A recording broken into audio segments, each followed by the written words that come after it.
People assume I'm confident, and some days, I guess I am. Other days, I'm Googling jobs for people who used to have their life together. Let's talk about confidence today, not as something you have, but as something you practice, and yes, you can even acquire. Because if confidence is a muscle, well, mine, it's a little sore right now. But I've learned how to show up sore. And so if you're feeling the same, I hope this episode lands right where you need it. I've lost sleep, changed careers, navigated grief, built and sold businesses, reinvented myself more than once, and I've said the things most people won't. And that's why I launched this podcast. I'm Beth Friesen, and I'll say it anyway is real talk for real people, navigating midlife, leadership, caregiving, and reinvention. Let's get into it.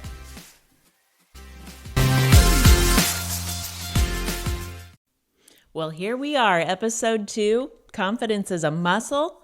And let me tell you, mine's a little sore. We're not going to waste any time here. Folks, we are going to get raw and real today. I am going to show some sides of myself I really didn't set out to show you when I thought of doing this podcast. But I want you to know me. I want you to know where I come from, how I've grown, how I've faltered, and how I've rebuilt again. I want you to see that because I know almost all of you have been in the same boat. And I think you're going to be able to identify with something in the show today. So let's dig in. I think we tend to think confident people are absolutely fearless, that they never doubt themselves, that confidence is just something they are. They're like born with it. It's not something that they do or acquire or have to work on. And I'm here to tell you that's one of the biggest lies we've ever been sold. But know this too, confidence isn't loud. We all know that person who waltzes into a room and they absolutely will not shut up. You know the type. You know exactly. You've got someone in mind right now, don't you? They are talking about how big their truck is and how fabulous their life is and how they are getting ready to take the next big trip and it's all me, right? And you think, man, that person is arrogant. What type of confidence? Where do they get that? How do you buy that off a shelf? How does this work? But the truth of it, that individual lacks confidence. Confidence isn't loud. And it's certainly not always polished. And it doesn't mean you're the expert in the room. Confidence is a quiet knowing. It's whispering, I'll figure it out, even while your heart might be pounding. Confidence is courage with shaky hands.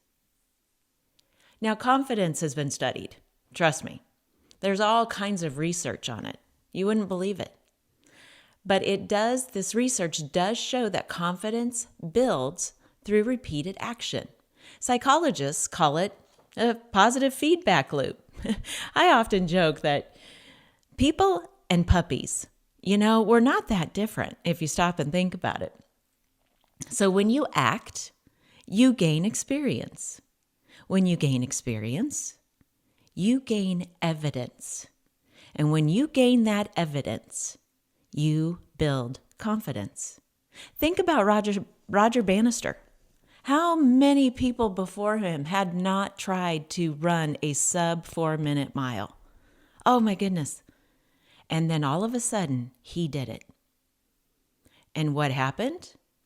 All the other runners were shown evidence that it could be done. Their confidence was bolstered. And my goodness, how many sub 4-minute miles haven't been run since? And that's why it's a muscle. And like any muscle, if you stop working it weakens.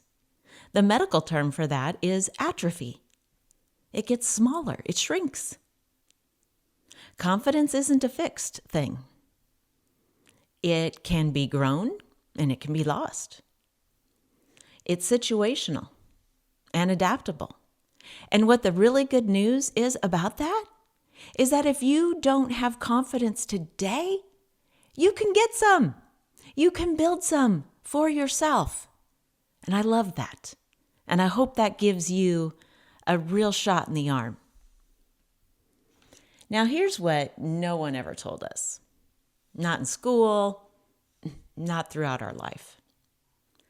But this is one of the biggest truth bombs I've ever seen. You will never outperform your self-image. Let me say that again. You will never outperform your self-image. You just won't. I'm not talking about the one you post online. I'm not talking about the one who gets all fancied up and goes out to dinner with friends and puts on a show for the evening. Nope. I'm talking about the one who greets you in the mirror every morning. The one who listens to that loop in your head. You know the one, the old recordings, the old scratched up vinyl 33 LPs, hissing and skipping and looping those same messages again and again. Messages like, you'll never follow through. Why can't you be more like your sister? You're a disgrace to this family. You'll never amount to anything. And then there are the ones that I heard and that I adopted into my self-image and my self-confidence. You're not overweight. You're just under tall. Hey, Jello. Jello would be a good nickname for you.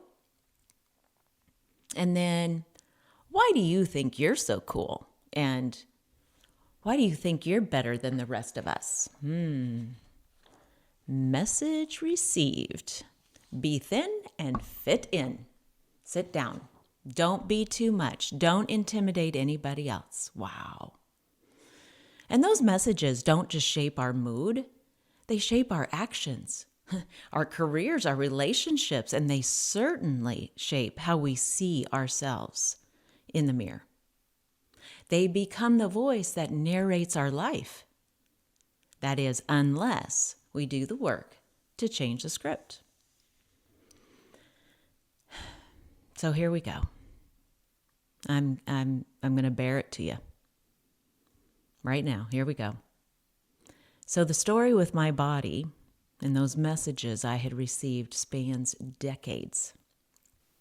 In the 1980s, I grew up literally in the shadow of diet culture. Being thin wasn't just praised, it was expected.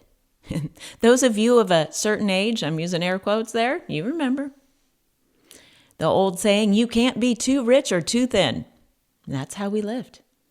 I began to see my body as something I needed to change, to shrink, to hide. I got to fix it. And I struggled silently with body dysmorphia and flirted with bulimia for years. I believed truly in my heart of hearts, if I could just be smaller, then I would be accepted and worthy of love. And this went on through the 90s and even the early 2000s. Never overweight, but I always was in my head. In the mirror? Oh, brother. Man, does that mirror mess with us. The mirror doesn't lie. It's amoral. But it's what in our mind that interprets that image as the good or the bad. You see, when it looked favorable for me in that mirror, I didn't believe it. But when it looked unfavorable, I always believed it. And I want you to put a pin in that, because we're going to come back around to that here in a little bit. But it was in the year 2014. I was nearly 45. After years of chasing what I thought was perfection, but of course, never finding it because that didn't exist. But something shifted. I started working out at a new place that really focused on weights. And something amazing started to occur. I stopped punishing my body and started thanking it. I focused on strength instead of size. I focused on the number of pounds I was lifting, not the number of pounds on the scale. I found this movement that I loved, and I learned to speak to myself much more, in such a much kinder way than I ever had in the past. And so I was really enjoying that for several years. Did I struggle? Was it perfect? It was not perfect. And yes, I struggled. I would have times when, you know how it is, you put on your pants, it's like, oof. For guys, it's like, oh, that belt's a little tight. For us gals, it's like, dang, what's going on? What did I eat wrong? Or did I look at a recipe? But overall, it was just so dramatically better than it had been prior. But then in 2023, my granddaughter was born and everything changed again. I tell you what, you guys, I held her tiny little perfect self and I thought, I never, ever want her to feel about herself the way I felt about me for so long. And then that, coupled with my daughter's request that I not talk about my body in front of her, oh, you guys, that hit me square between the eyes. And kids, I'm sorry. I know I messed up in that regard. I'm sorry. I know I let you down. I'm trying to be better. But those moments sealed something sacred for me, and I made a vow to model what respect looks like for my own body, to be the woman who models love toward herself, not shame. Oh, and if that's where the story ended, wouldn't that be great? Wouldn't that be great? But just a year later, all that healing I had done would be tested. The old voices would return, but this time I listened differently. I didn't spiral. I advocated. I trusted myself. I followed my intuition and partnered with my body instead of fighting it. And I found answers because I believed I was worth fighting for. But by mid to late summer of 2024, something felt off. My body wasn't responding the way it usually did to exercise, to eating. I felt tired. I was bloated, out of sync. I wasn't overeating. I wasn't skipping my workouts, but nothing felt right. And then came that mirror. Oof. It rattled me. So I called my practitioner and I said, something's not right. And so I went in and we ran some tests and by golly, it revealed I was borderline pre-diabetic. What? What a shock to her and to me. My food sensitivity panel was off the charts, you guys. I cleaned up my diet and the inflammation and bloating that I had been carrying around literally disappeared. And I lost some weight. Actually, a little more than I had planned. And at first I thought, well, this is cool. Yay, let's have a party, right? But then came the critical day. I put on a pair of pants and they didn't fit. They were too big. And the body shaming spiral, oh my gosh, you guys, revved up into high gear so fast it made my head spin. And I thought, oh my gosh, it's all the same. It's all the freaking same. Different reflection, same programming in my brain. My body had changed, but my mindset hadn't caught up. Different facts, same fear. I had never truly pulled the root. And ouch, I may have pulled my confidence muscle that day. And I realized I had to go back to work on what I had learned not that long before. A few years ago now, I was introduced to the teachings of Bob Proctor. Many of you may recognize his name from the movie The Secret that came out in 2006. But he once said something that stopped me dead in my tracks. You were born rich, but your paradigm is keeping you poor. He didn't necessarily mean financially. He meant mentally, you're poor. Your paradigm, as he described it, is a set of habits, beliefs, and subconscious conditioning that runs your life. Let me repeat that. It's a set of habits, beliefs, and subconscious conditioning that runs your life. Yup, it's in charge. If it says you're not good enough, then guess what? You're going to self-sabotage. You're going to hide in plain sight. You're never going to reach your full potential. Or how about for me? Remember, you're not overweight, you're under tall. And that subconscious conditioning became the lens through which I viewed everything. Here's the truth, though, and the good news. If you want to change your results, you can change your paradigm. But it doesn't happen by accident. It takes intentional repetition, action that overrides any fear you might have, and the painting of a new mental picture of who you are becoming. Now, an entire podcast, not just an episode, but an entire podcast could be devoted to this topic. So don't hesitate to get out there and research this more so that you too can change your paradigm and change your life. Bob Proctor based a lot of his teaching on Napoleon Hill's teaching. Napoleon Hill was the man almost a century ago who wrote the book Think and Grow Rich. A chance interview with Andrew Carnegie that was supposed to last 3 hours ended up lasting 3 days. And at the end of it, Napoleon Hill accepted a challenge from Andrew Carnegie to study the most successful men of the time. We're talking Henry Ford, Firestone, Edison, and so many more. And put those wisdom bits and pieces into something that could be digested for the ages. And that is how he came to write Think and Grow Rich, and I'll link it in the show notes. But in there, he laid out the grounds for what is called the self-confidence formula. And while the words were written nearly 100 years ago, they still apply. It involves more than this, but let me give you just a few highlights. He said confidence is built through knowing exactly what you want, having a definite purpose in your life, believing, truly believing that you can achieve it, even if it doesn't feel like it at first, using that intentional repetition to build that belief into your subconscious mind. 3, repeating affirmations to impress those beliefs. That's how it's done.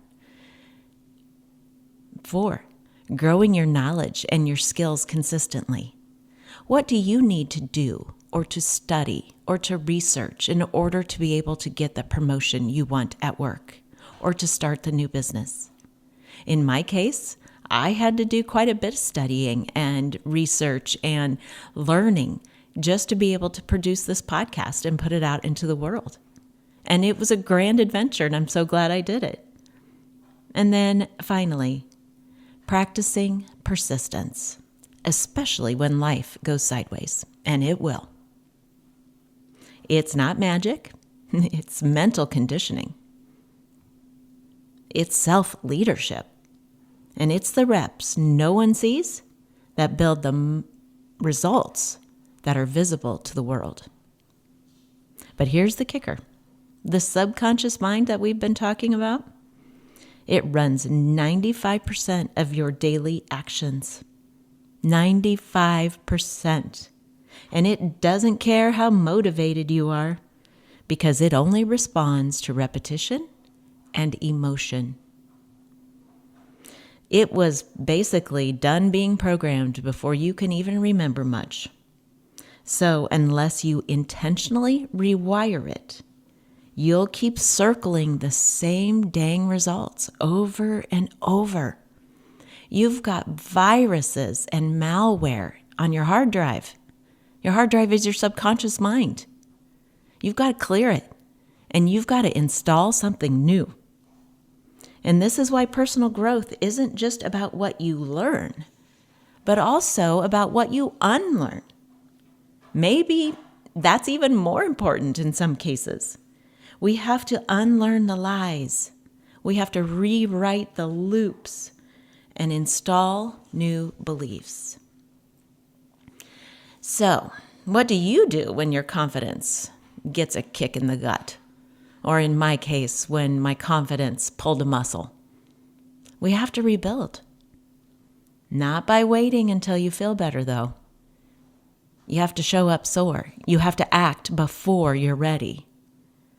Here's some things that work for me. I speak truth to the lies in my head. I call them out. It's just a bunch of crap. Call them out. It takes away some of their power. At least that's what I find. I gather evidence that contradicts any doubt. Look back over your life. When have you done the hard thing? I'm here to tell you, you've made it through every hard day you've had so far. You got a pretty good track record. I take a step, even if it's shaky, even if that pulled muscle is sore. Take a step. Do one thing that leads you toward your goal. Surround yourself with people who value your worth. This is so important. I've learned this one the hard way. Trust me. I listen to my body instead of resenting it. And what I mean by that in this particular case is when you start to feel discouraged, when you start to feel like you're not going to be able to make your goal or go after that big thing you want, make sure you're not hungry or tired, or perhaps both.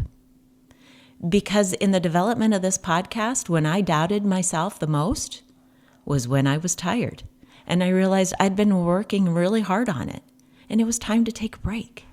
So listen to your body. And then repeat the beliefs I want to believe until it just feels part of me. It's not always pretty, you guys. And it certainly doesn't happen quick. And it's work. But it is truly worth it. You are worth it. So, and to wrap this up, confidence is not a light switch. I think we've established that today. It's a muscle. Some days, mine lifts pretty heavy. Other days, it trembles, or I even pull that muscle. But every day, I show up. I rep it. I rebuild. So if your confidence is feeling a little wobbly today, come sit next to me. We'll lift together. We'll rise together. And we'll rewire our brains together when needed. You're not broken, my friend. You are being rebuilt.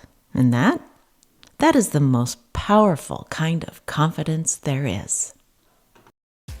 So that's a wrap for today. Thanks for hanging out with me. I hope something I said hit just right. If it did, share it with someone who needs to hear it too. Follow the show so you don't miss what's next. And if you're feeling bold, please drop a review. Until next time, say what needs saying because you know I'll say it anyway.